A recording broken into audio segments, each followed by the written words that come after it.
Buenas noches. Lo último en noticias se genera en el Ministerio Público. ¿Por qué? Porque el Ministerio Público ha presentado un requerimiento fiscal contra un coronel por 5 muertes durante protestas postelectorales del 2017. Este es un comunicado de la Fiscalía de hoy, 13 de febrero. Mucha atención, su primer párrafo dice lo siguiente: el Ministerio Público, por medio de la Fiscalía Especial de Delitos contra la Vida, presenta ante el juzgado con competencia territorial nacional en materia penal requerimiento fiscal con orden de captura contra el coronel Víctor Alonso Ponce Martínez, a quien se le supone responsable de 5 delitos de homicidio ocurridos durante las protestas por la reelección y los resultados de las elecciones del año 2017. Más adelante aquí en el noticiero tendremos todos los detalles de ese requerimiento fiscal que ha presentado el Ministerio Público contra el coronel Víctor Alonso Ponce Martínez por la muerte de 5 personas ocurridas durante las protestas en 2017 por el tema de la reelección presidencial del expresidente Juan Orlando Hernández. Vamos con Carlos Sorto, a Gracias Lempira. Carlos, buenas noches. Muchas gracias y muy buenas noches, licenciado Edgardo Melgar en el estudio central. Así es, le informo que ya suman 11 días que comunitarios de la zona de Arcilaca, en ese municipio de Gracias, mantienen tomadas las aguas termales, este complejo turístico. Y a esta altura la toma sigue siendo indefinida porque no hay respuesta de parte de las autoridades. Los vecinos están exigiendo la construcción de proyectos de beneficio común en esta comunidad a donde está ubicado este complejo turístico. Esto es lo que nos manifiesta el vocero de ese movimiento, Oscar Reyes. Queremos informarle de que aún continúa la toma del balneario Aguas Termales porque no se ha llegado a ningún entendido con las autoridades correspondientes para arreglar este asunto.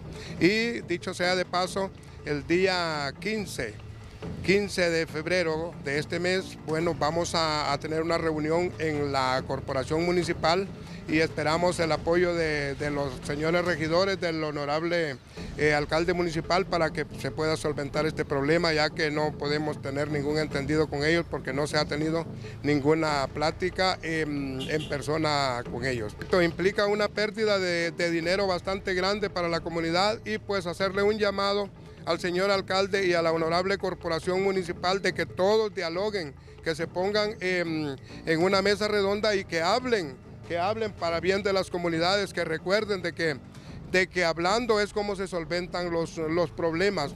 Los vecinos han manifestado que de no ser escuchados por las autoridades municipales se aproximan medidas más severas como la toma de carreteras en esta zona del departamento de Lempira. Desde Gracias, soy Carlos Sorto y con ese informe regreso con usted, licenciado Melgar, al estudio. Buenas noches. El precio de los combustibles es presentado por AKT Motos, dejando huella en tus aventuras. Tegucigalpa, gasolina super 105.33 lempiras, gasolina regular 91.84 lempiras, diésel 92.95 lempiras, queroseno 85.59 lempiras, gas vehicular 48.40 lempiras, gas LPG 238.13 lempiras. San Pedro Sula, gasolina super 102.63 lempiras, gasolina regular 89.15 lempiras, diésel 90.08 lempiras, queroseno 82.76 lempiras, gas vehicular 44.87 lempiras, gas LPG 216.99 lempiras. Vamos ahora con Oscar Valdés, a Olancho. ¿Por qué? Porque fallece en accidente en Nueva York un destacado ciudadano olanchano. Los detalles con Oscar Valdés. Oscar. Buenas tardes, licenciado Edgardo Melgar.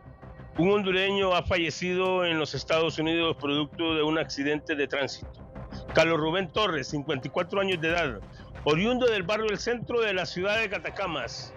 Es el hondureño magnánimo, reconocido por su entrega por los pobres, a tal extremo que fue galardonado por su nobleza por la alcaldía de New Jersey. Carlos es el hondureño que estudió en Honduras, se especializó en Valencia, España, no encontró una oportunidad aquí y se fue buscando la tierra de los sueños, donde se entregó por completo por los demás, por los indigentes. Pero el día era gris usted. Caminaba por una calle cuando fue atropellado por otro vehículo. Murió inmediatamente. Destrozados sus familiares. Esperan la repatriación del cuerpo de Carlos a su llegada a este pueblo usted. Terrible. Así son las cosas, don Edgardo. Así se las cuento. Carlos Valdés, Noticieros Hoy Mismo, Catacamas. Gracias, Óscar Valdés. El Comisionado Nacional de los Derechos Humanos, el CONADE, registra al menos, óigalo bien, al menos 400 denuncias de empleados de varias secretarías de Estado que van desde acoso laboral hasta acoso sexual. Para nosotros como institución de derechos humanos cualquier violación es grave, en el sentido de que un hostigamiento laboral puede detonar en una afectación a la salud de cualquier persona y con esto, digamos, inclusive hasta perder la vida si no se trata a tiempo una condición necesaria. En ese sentido, el hostigamiento, el acoso sexual, un despido injustificado también puede poner en una situación de depresión a la persona que no cuenta con un ingreso para poder mantener y alimentar a sus hijos y a su familia. Son las 6 de la noche con 44 minutos. En Danlí, El Paraíso, trabajadores del Hospital Gabriel Alvarado se toman portón del centro asistencial en exigencia de diálogo con las autoridades. ¿Cuál es el problema? Kenia Cáceres, buenas noches. Muy buenas noches, licenciado Melgar, y a todo el teleauditorio de Noticieros Hoy Mismo. Es así como el Sindicato de los Trabajadores de la Salud en el oriente del país, Citrazao, realizó la toma este día del portón principal, donde pues ellos denunciaban que la actual directora en este caso estaba contratando personal para el área administrativa, pero no personal médico ni de enfermeros, y por ende pues es la necesidad que se requiere. Vamos a escuchar a Armando Flores, quien es el presidente de Citrazao. Que nos sentemos a hablar para que sentados ahí analicemos y podamos encontrar la respuesta a la solución a los problemas. Nosotros no nos gusta hacer esto que estamos haciendo hoy. Lo que pasa es que tuvimos como 4 días queriendo comunicarnos con ella y ella se negó. Es más, el día de hoy nos mandó llamar que se iba a reunir con nosotros a las 9. Llegamos y otra vez se nos escondió. Creemos que ella lo está haciendo porque sabe que los cambios que está haciendo, la actividad que está haciendo es ilegal. Es así que por parte de la directora del centro asistencial detalló que en este momento no se está haciendo contratación de ningún personal y que con ello lo que se está realizando es el tema de reubicación en algunas áreas que se necesitan para mejorar el funcionamiento del hospital, pero espera que para el día de mañana pueda pregonar lo que es el tema del diálogo mientras se hace un acercamiento junto con el sindicato, porque al final el pueblo es el más afectado por el tema de salud. En cámaras de Lilian Zúñiga, yo retorno con usted a estudios principales.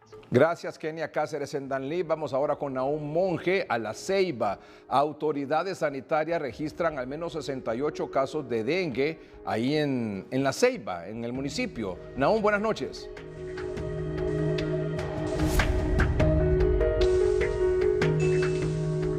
Gracias, buenas noches, licenciado Melgar. Específicamente estamos hablando de la semana epidemiológica número 5, donde ya se reporta esta cantidad de casos, por lo cual se mantienen en alerta los diferentes sectores de la localidad para hacerle frente al dengue, que sigue dejando consecuencias en cada rincón de este municipio.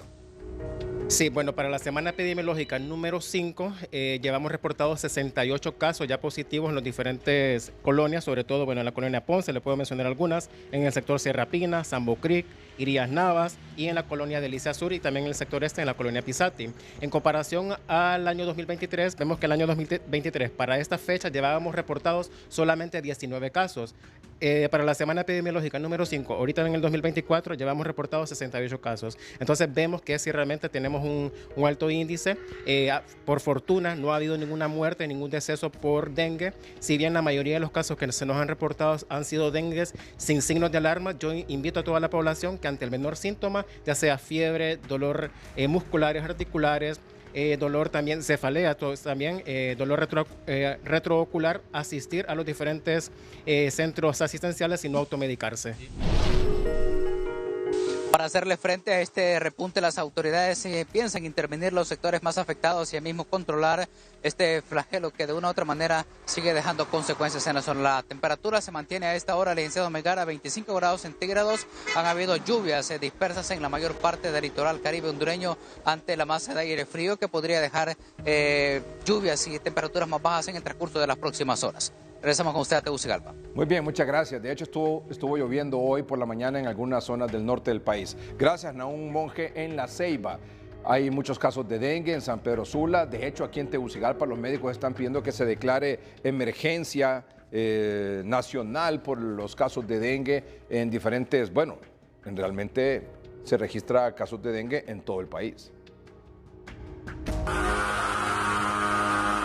De 49 centros educativos fumigados y abatizados en lo que va de la emergencia en San Pedro Sula, la escuela José Antonio Velázquez registró 5 ausencias de menores a clases la semana anterior por estar positivos con dengue. Casualmente ayer teníamos una comitiva de docentes, de directores distritales haciendo unas visitas y sí nos reportaron casos de dengue en la Velázquez, nos decían que habían más de 5 niños con síntomas de dengue y sí, tenemos ya algunas denuncias o alguna presentación de casos de dengue en diferentes sectores por los cuales se están tomando a consideración hacer las campañas de limpieza. Son más de 400 los centros educativos que se pretenden fumigar en San Pedro Sula debido al incremento de índice larvario encontrado en los centros educativos intervenidos. Hasta el momento tenemos para fumigar 486 escuelas, incluyendo institutos. Para la semana 5, epidemiológicamente, tenemos 49 escuelas e institutos, de los cuales pues 18 han sido con positividad. Esto quiere decir pues que el mosquito se encuentra en estos institutos. La semana anterior, la región metropolitana de salud registró 210 pacientes con dengue en San Pedro Sula. 10 de ellos fueron dengue graves y los médicos avisoran que esta semana incrementará la cifra por la negativa de la población en mantener sin criaderos de zancudos sus hogares. José Luis Herrera, Noticieros Hoy Mismo. 3 personas han muerto en lo que va del 2024 producto del dengue, por lo que expertos en la salud piden a las autoridades declarar emergencia nacional. Hemos estado pidiendo un estado de emergencia desde hace 2 meses. Venimos evaluando la pandemia de dengue a nivel continental que la Organización Mundial de la Salud advirtió. Desafortunadamente no ha sido una respuesta de la Secretaría de Salud como quisiéramos. Hoy ya la zona norte, litoral atlántico y occidental, el dengue nos vuelve a poner de rodillas. Los pacientes que acuden a los diferentes centros de salud reportan los siguientes síntomas. Dolor de cuerpo, fiebre, así la boca se le enllaga a uno, cosas así, y dolor bastante en el cuerpo. Y también a veces por los zancudos, que usted sabe que hay muchos zancudos, entonces los cambios de clima. ¿Tiene síntomas de tos, fiebre, gripe? De tos, de tos. ¿Hace cuántos días, amiga? Pues un mes. Me van a trasladar al tórax por la tos. Lo importante es, en el caso de dengue, no automedicarse, ¿verdad? Recordemos que algunos medicamentos pueden agravar el cuadro. Por tal razón, en cualquier persona que presente fiebre, lo primero que tiene que hacer es visitar su establecimiento de salud o su centro de salud más cercano. Los médicos insisten en mantener los solares baldíos limpios y evitar la acumulación de agua en botellas viejas u otros recipientes. Las autoridades de salud, las autoridades municipales tienen que iniciar los procesos de fumigación y de control larvario con BTI en las aguas de reserva de nuestros hogares. Lorendo Olmo, Noticieros Hoy Mismo. No hay otro espacio donde pueda usted estar mejor informado con todo lo que está aconteciendo en el Distrito Sur de Nueva York. Y no solo con la información, sino que con el análisis y la interpretación.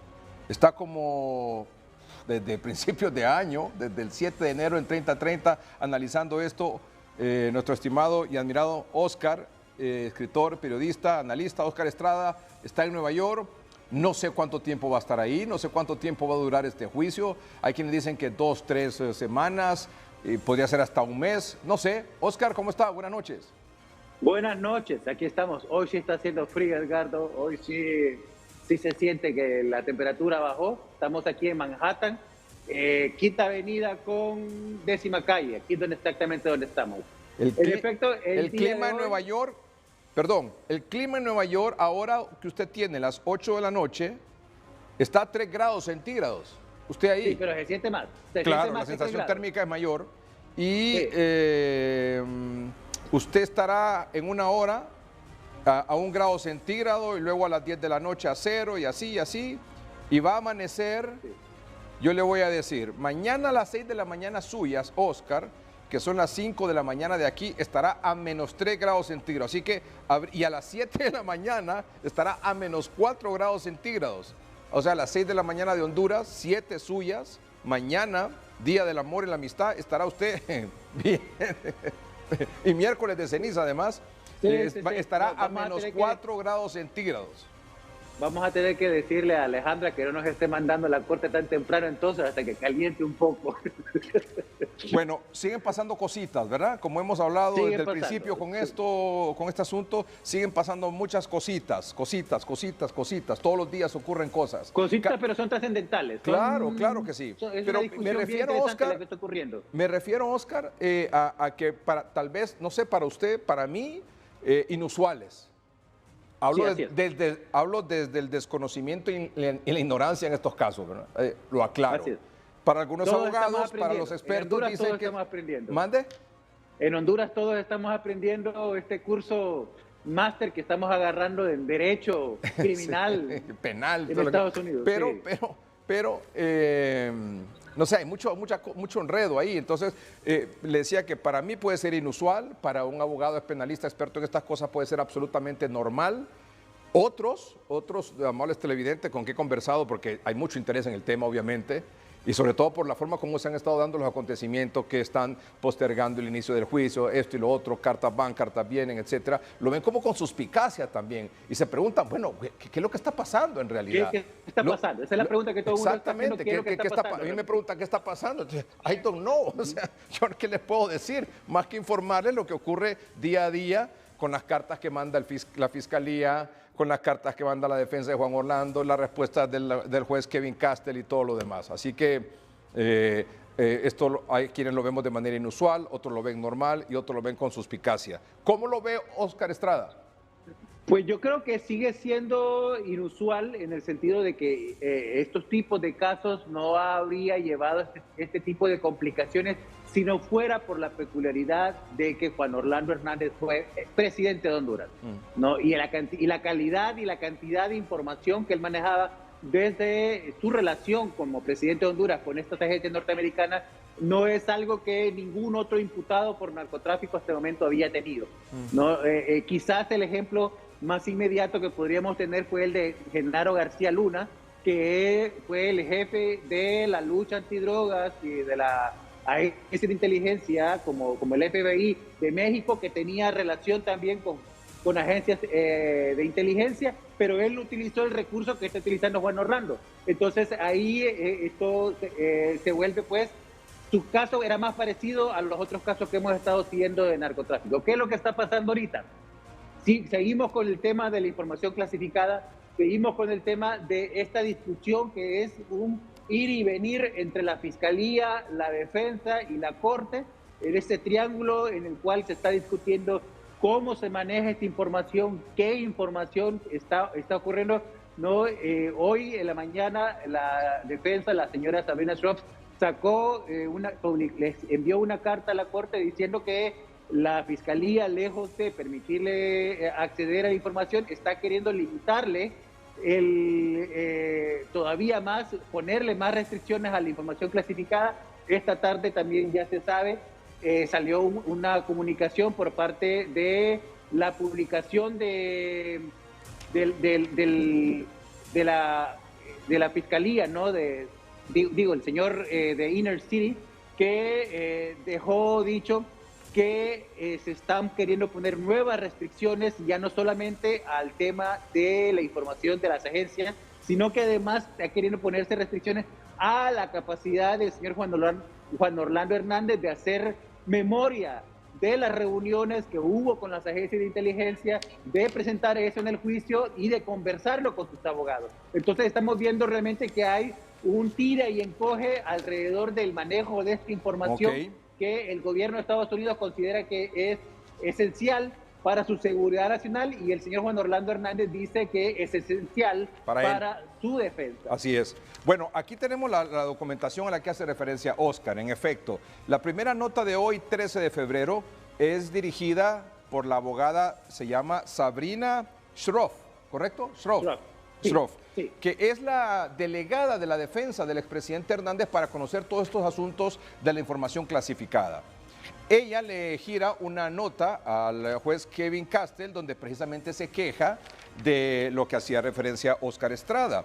Le dice que el documento recoge información no autorizada del abogado derivada de sus conversaciones con Juan Orlando Hernández. A su vez, el señor Hernández, quien no es ciudadano de los Estados Unidos, derivó su información de fuentes que nunca le hicieron mantener de cerca la información que recibió como resultado de su cargo como presidente del Congreso de Honduras y luego como presidente de Honduras. En resumen... ¿Qué es lo que, o sea, lo que nos está diciendo acá, que es bien interesante, porque lo que nos está diciendo es que el señor Juan Orlando se reunió con una agencia, se discutió cosas y nunca firmó un compromiso de confidencialidad con esta agencia porque era presidente de otro país. Ok.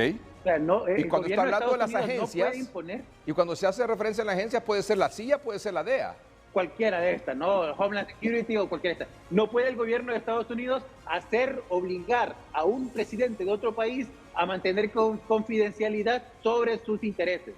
Ok, y además dice esta nota, en resumen, la información contenida en el documento fue compartida libremente con y por el señor Juan Orlando Hernández durante años, tanto antes de ser detenido como luego con cualquier persona con quien él decidiera compartirla en el centro de detención metropolitano.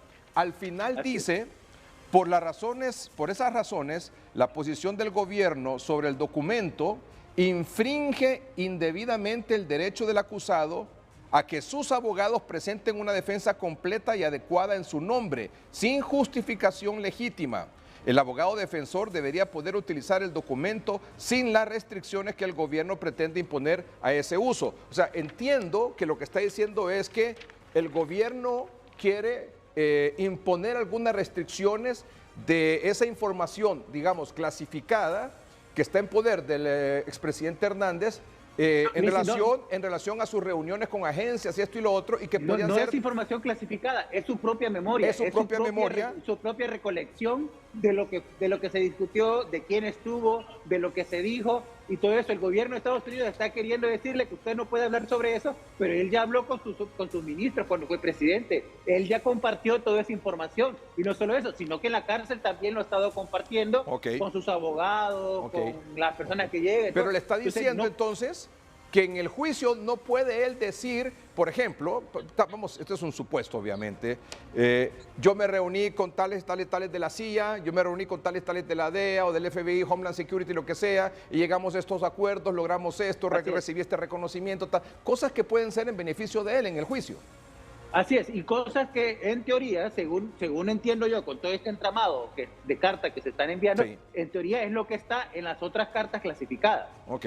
O sea, él está compartiendo esa información por dos canales. Uno es su propia recolección de los hechos y la discusión, y lo otro que confirmaría eso son la información confidencial que sí tiene autoridad el gobierno de Estados Unidos para tachar, para censurar, para cerrar en confidencialidad.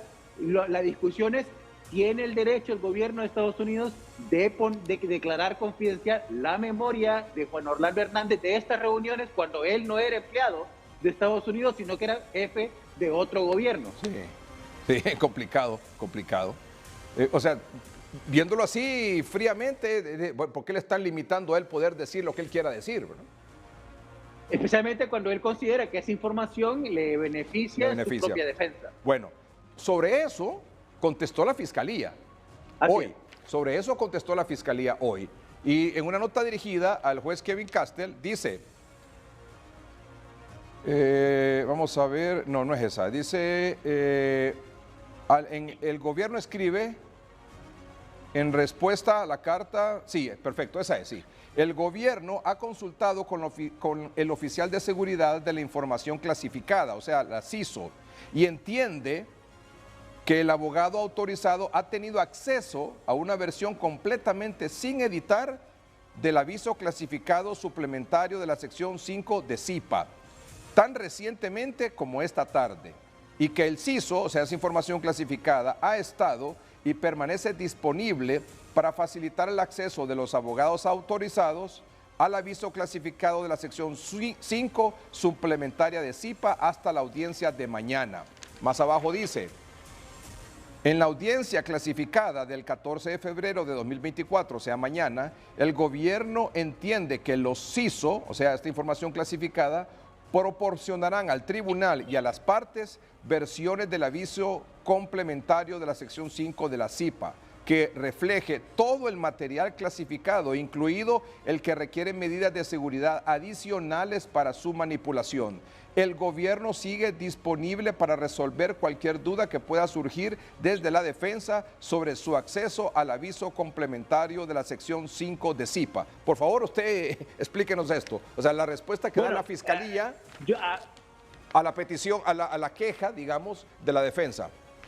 Aquí el problema es que hay tantos documentos que se están moviendo, ¿no? Y hay tantas quejas que uno no puede saber exactamente a qué documento se está refiriendo. Cuando dice que sí respondimos a aquel documento, seguramente ellos podrán tener el mapa más claro de a qué se está refiriendo él en ese documento, pero la Fiscalía está diciendo que sí ha dado acceso incluso a la información que ha estado más clasificada, pero luego la defensa vuelve a decir que no. Sí. No, luego la defensa vuelve a escribir que no es cierto, que no han tenido acceso, y están en ese, han pasado todo el día respondiéndose uno a otro a través de la Corte, y pareciera que están todavía en discusión de cómo manejar esa información. Por eso es que hoy nuevamente, hoy 13 de febrero, nuevamente la abogada Sabrina Schroff, ya le digo, parte de la defensa del expresidente Hernández, que es la delegada para discutir estos temas y analizar estos temas de la información clasificada. Nadie más de la defensa puede tocar esos documentos. Muy bien. Dice en otra carta dirigida a Kevin Castel, en el último párrafo: como la información contenida en los párrafos mencionados anteriormente se ha considerado clasificada y el gobierno ha adoptado una posición bastante confusa en cuanto a esta información, se presentarán más argumentos sobre estos asuntos durante la audiencia de mañana. Agradezco a la Corte su tiempo y su consideración de estos asuntos. Sabrina Schroff. Así que no somos los únicos confundidos, Edgardo. Ellos también están confundidos con toda esta cantidad de documentos y de argumentos y todo, que sí, no saben a qué están respondiendo en todo momento. Entonces, mañana se van a reunir durante el día para discutir este tema y esperamos que al final de la tarde ya tengamos una respuesta que nos indique qué está pasando con esta información y cómo se va a manejar. Y esto es uno de los documentos que se está discutiendo, ¿eh? O sea, aquí en todo caso es básicamente lo que hemos visto en las últimas semanas, sí, en los últimos días más bien, es que la defensa, por un lado, se ha quejado de que no ha recibido toda la información clasificada que tenga la Fiscalía para poderla estudiar y contrarrestar en el juicio. Eso por un lado. Razón por la cual le han estado pidiendo al juez a Kevin Castel que retrase 3 hasta 6 meses, y no lo hizo, sino que una semana, por un lado. Y ahora la defensa está diciendo también que le quieren, digamos, bloquear más restricciones. Bloquear, digamos, lo que el expresidente pueda o no presentar en su favor en el juicio. De su propia recolección, de su propia información, que no tiene nada que ver con los informes clasificados, sino como él interpretó esas reuniones. Muy bien, vamos con otra. Hoy 13 de febrero también. Aquí la misma abogada Sabrina Schroff, esta abogada se ve que... esta abogada se ve que es fiera, ¿va? Sí. Está en eso. Esta abogada es fiera. Y esta no es defensora pública, ¿verdad? No. Fíjese que yo no sé exactamente porque la designó el juez. Ajá. La designó el juez Castel en una audiencia, pero ya no recuerdo si él es defensora pública o es privada. Creo que está dentro de un sistema del gobierno de Estados Unidos para conocer este tipo de información. Como sea, pero esto es una abogada fiera, Sabrina Schroff. Bueno, el punto que dice aquí, varias cosas. Cuestiona las restricciones,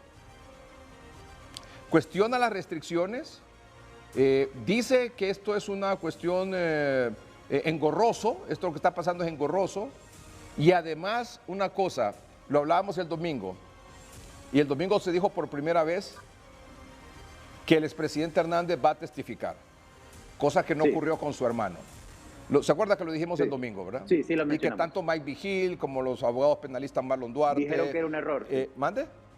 Dijeron que era un error. Sí, dijeron que era un error y Mike Vigil incluso se atrevió a decir los fiscales lo van a despedazar. Bueno, pero cada quien corre los riesgos que quiere y bajo estas circunstancias o es todo o es nada, me imagino. Pero quiero compartir un poco lo que dice esta nota de Sabrina Shroff porque tiene cosas también reveladoras. El segundo párrafo, dirigida al juez Kevin Castle.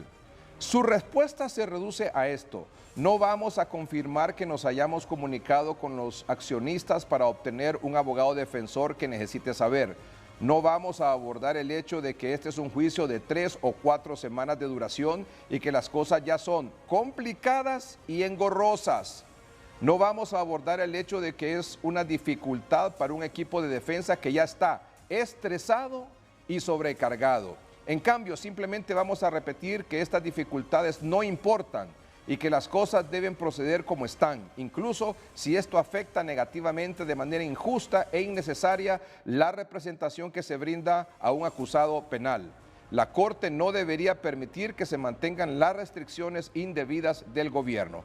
Interesante esto, ¿verdad? Lo que dice la abogada. Sí, sí, parece que se molestó bastante con lo que ha pasado el día de hoy. Sí. Molestia Dice que las cosas ya son complicadas y engorrosas, que el equipo de la defensa está estresado y sobrecargado, pero también aclara, simplemente vamos a repetir que estas dificultades no importan, que las cosas... Ella lo que está diciendo ahí es el argumento que está usando la Fiscalía. Sigue repitiendo que esto no importa, sigue repitiendo que estas restricciones realmente no tienen ningún valor y que el juicio va. Ajá, exacto. Y más abajo, en la nota, en el último párrafo dice lo siguiente: dada la duración del juicio por venir, el derecho del acusado a testificar en su propia defensa. Ahí está la clave, mire, Oscar, nuevamente, la defensa hace referencia a Juan Orlando como testigo de su propia defensa.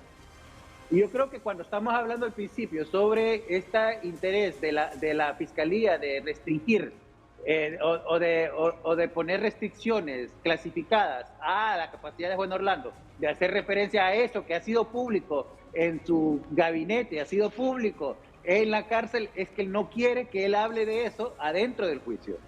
Entonces, él que no quiere que él haga referencia a esas reuniones de su memoria dentro del juicio. Dice, dada la duración del juicio por venir, el derecho del acusado a testificar en su propia defensa y la importancia de brindarle una defensa completa, el tribunal debería eliminar o modificar las condiciones del gobierno. Como mínimo, la Corte debería ordenar al gobierno que proporcione razones concretas por las cuales los abogados defensores autorizados deberían trabajar bajo la supervisión del gobierno. Restricciones constitucionalmente inadmisibles, particularmente dada la disponibilidad de una computadora portátil. Esta es Sabrina Shroff, escribiéndole nuevamente al juez Kevin Castle. Pero las cosas no sé, pareciera que entre la audiencia...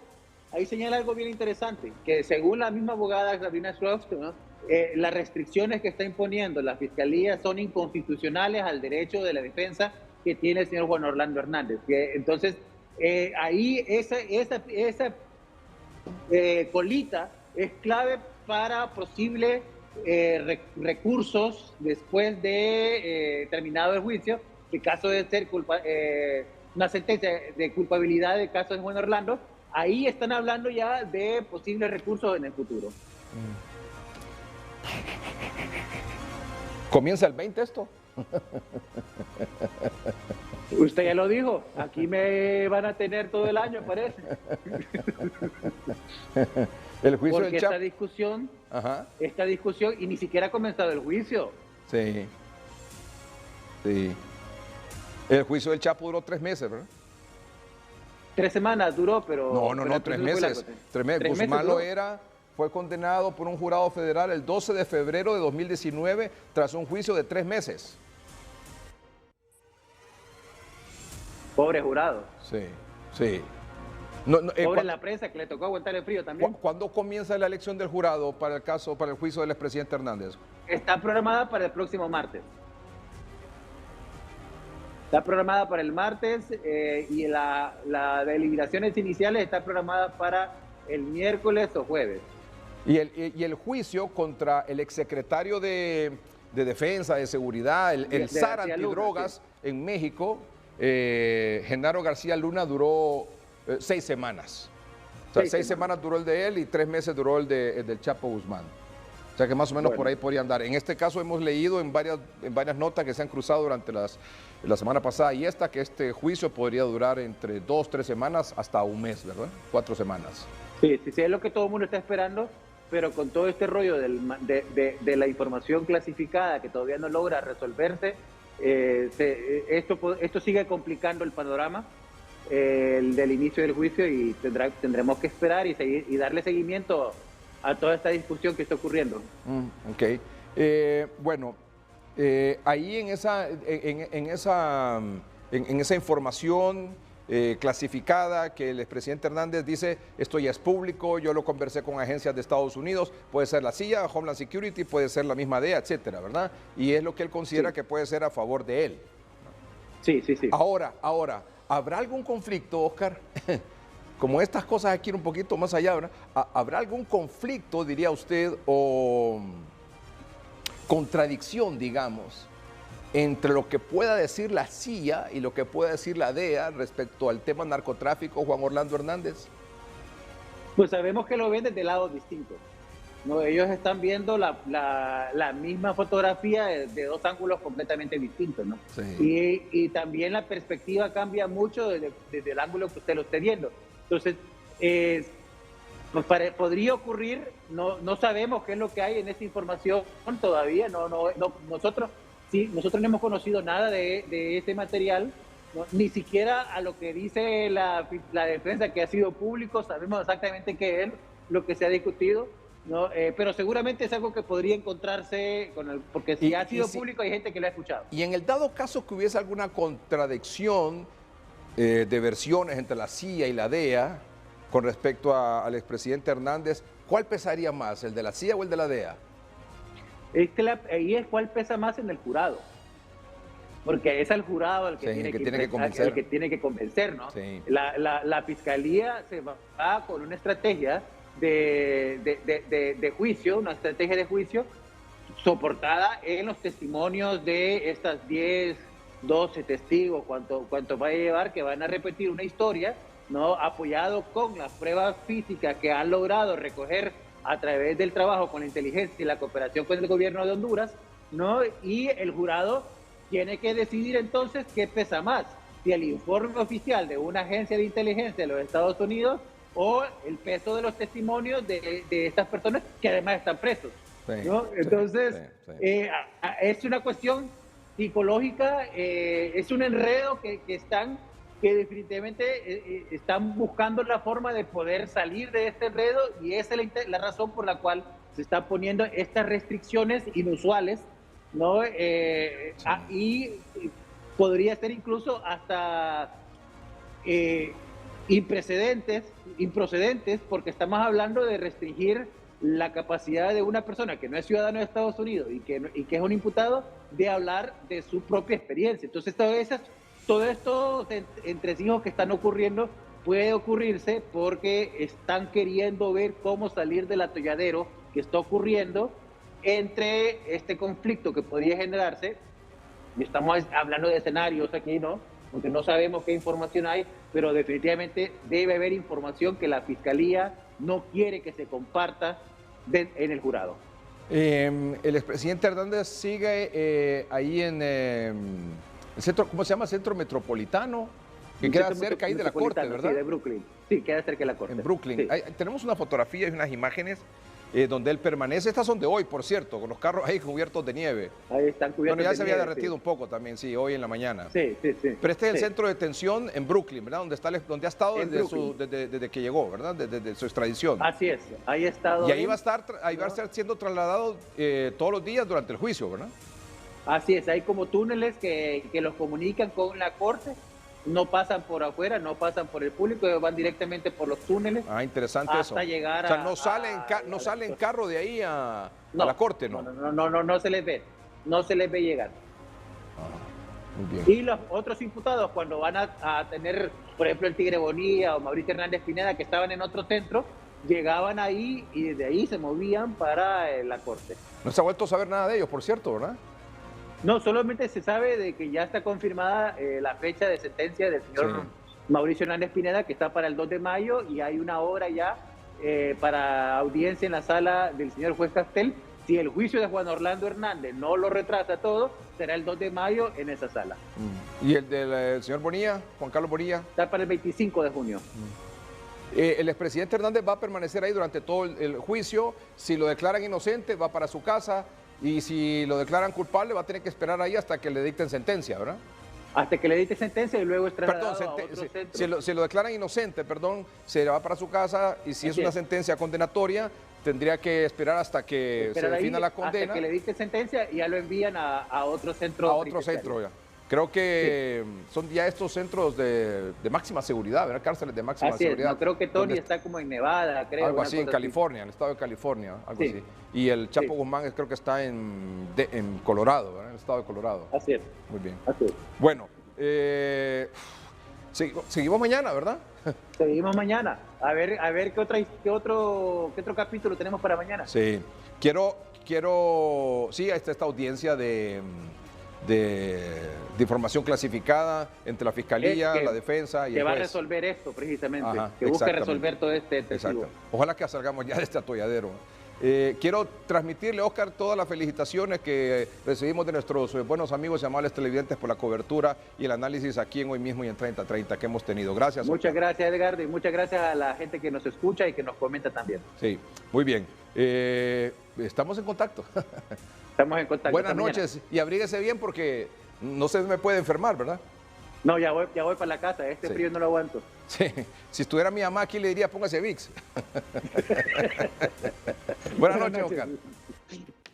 Hoy, 13 de febrero, en conmemoración del Día Mundial de la Radio, nos complace celebrar y rendir homenaje al corazón de Honduras, la emblemática radio HRN, con más de 90 años de legado. Esta institución continúa siendo un símbolo de unidad en nuestro país, marcando el día a día de nuestra sociedad con independencia y veracidad. Desde su fundación por don Rafael Ferrari y doña Rosario Sagastume de Ferrari, la radio ha tejido innumerables historias que se han convertido en leyendas arraigadas en nuestra cultura. Es un espejo que refleja la identidad y la textura y la realidad que vivimos en Honduras. Con sus 11 estaciones de radio bajo el sistema de Emisoras Unidas, las ondas sonoras de las 11 radios atraviesan montañas, ríos, poblados, alimentando la esfera pública con noticias, músicas, entretenimiento y deportes, que busca orientar, entretener e informar a los radioescuchas. Este compromiso no solo enriquece la vida de nuestra sociedad, sino que también enaltece la labor de cientos de profesionales que laboran incansablemente para mantener vivo el corazón de Honduras. En este día especial extendemos nuestras felicitaciones a las 11 emisoras que integran Emisoras Unidas, el grupo radial líder en Honduras, yo diría el grupo radial más importante en Honduras. Vamos a un corte comercial en el noticiero, pero cuando regresemos, la licenciada Ana María Villada de Cafati, esta noche en Porque Nos Importa. ¿Qué ha pasado con la micro, pequeña y mediana empresa? Por favor, urge apoyar a la micro, pequeña y mediana empresa. ¿Cómo? ¿De qué manera? Ya volvemos. La MIPYME se vincula a las cadenas de suministro de la gran empresa Ancla y por esa vía se internacionaliza. Esas son las líneas de acción que tenemos que impulsar tanto desde el gobierno, desde el sector privado y los demás sectores. Todo alrededor del sector maquila hay aproximadamente 41,000 MIPYMES que son proveedores del sector maquila. Entonces, cuando vemos el cierre de empresas que están en el parque de maquilas, esto viene en detrimento de la calidad de vida. Hay una supuesta intención de no respetar el orden de precedencia en la Sala de lo Constitucional.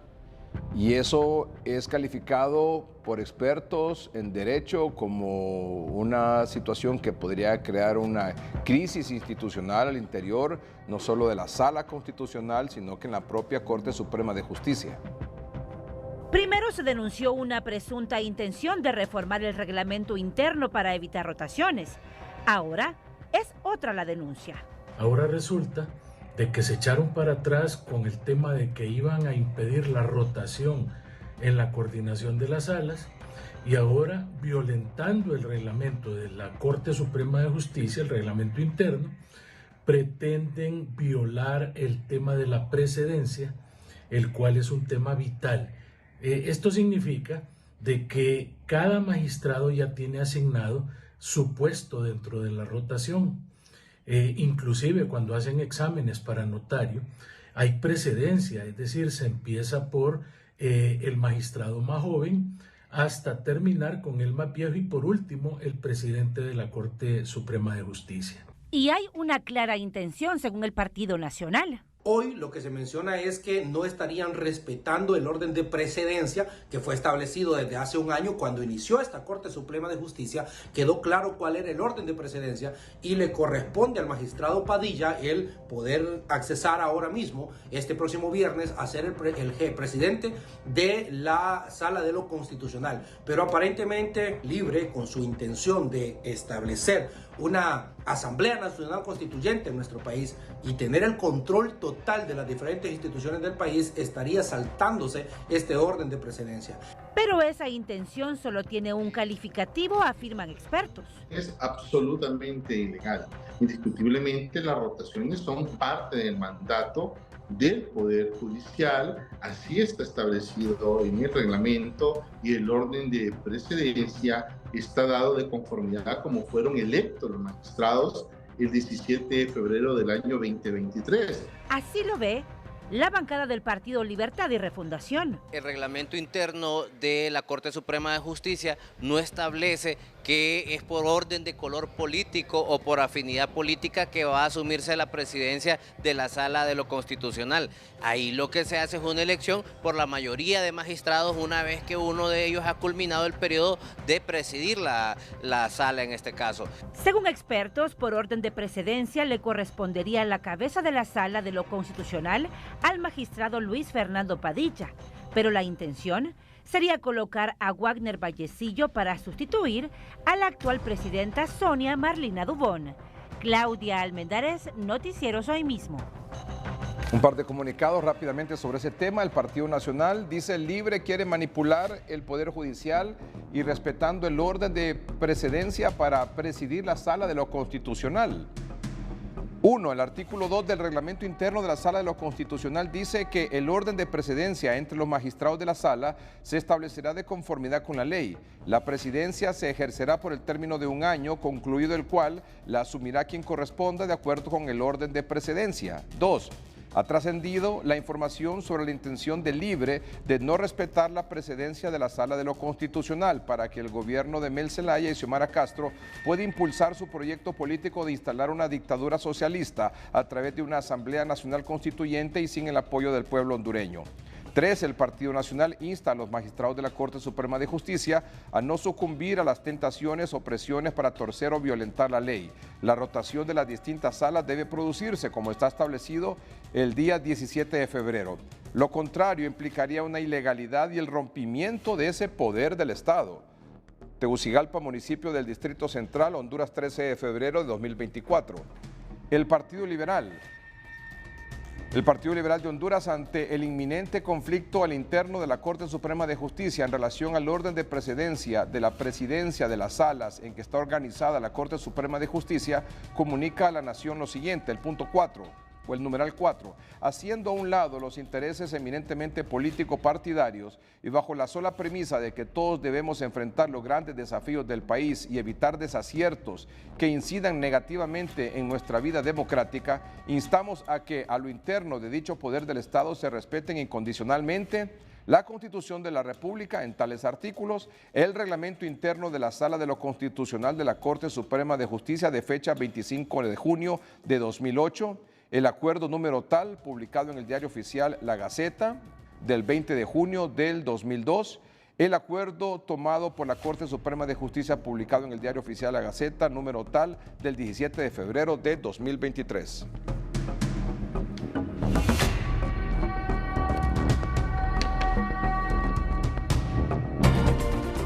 Noticias cortas son presentadas por el RAP. Ahora sí es posible. Solicita tu préstamo en el RAP y súmale ahorros a tu cuenta. Unos 80 militares hondureños y estadounidenses realizaron hoy un ejercicio combinado de paracaidismo militar en las instalaciones del 2º Batallón de Infantería Aerotransportado en Támara, Distrito Central. Con el apoyo de USAID, hoy se inauguró en el Centro de Salud de la Colonia El Pedregal una clínica de consejería familiar para hombres y mujeres afectados en el contexto de la violencia familiar. Las puertas del 2º Batallón de Infantería Aerotransportado están abiertas para jóvenes entre 18 y 30 años que deseen enlistarse en las filas de esa unidad militar que les ofrece una serie de beneficios sociales. El Banco Central anunció hoy que a partir del 1 de marzo próximo comenzarán a circular billetes de denominación de 100 y 500 lempiras con nuevas medidas de seguridad. La mesa tripartita que negocia el salario mínimo para 2024 fue convocada para el próximo viernes 16 de febrero, informaron las partes involucradas. Eddie Quintero, Noticieros, Hoy Mismo.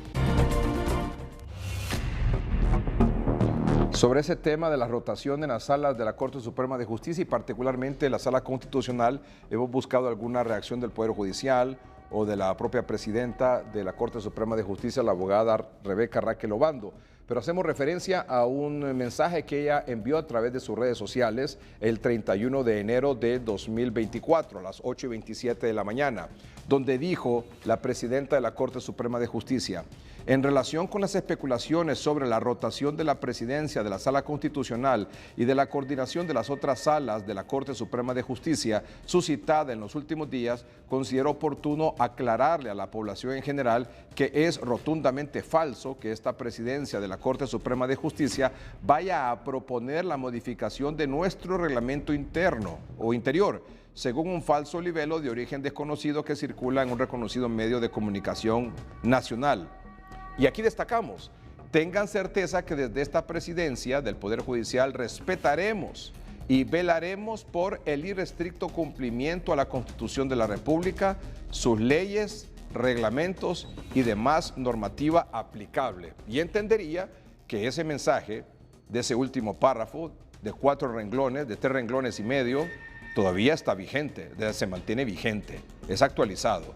Tengan certeza que desde esta presidencia respetaremos y velaremos por el irrestricto cumplimiento a la Constitución de la República, sus leyes, reglamentos y demás normativa aplicable, fue el mensaje contundente del 31 de enero de la presidenta de la Corte Suprema de Justicia, Rebeca Lisset Raquel Obando.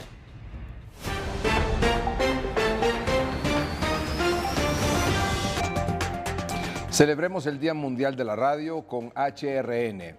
Hoy podrás conocer la historia de la radio pionera en Honduras. No te pierdas el documental 90 años en el corazón de Honduras. Hoy, martes 13 de febrero, a las 8 de la noche por TCI, es decir, a continuación. Esto ha sido todo por hoy. Gracias por su atención. Buenas noches y que estén bien.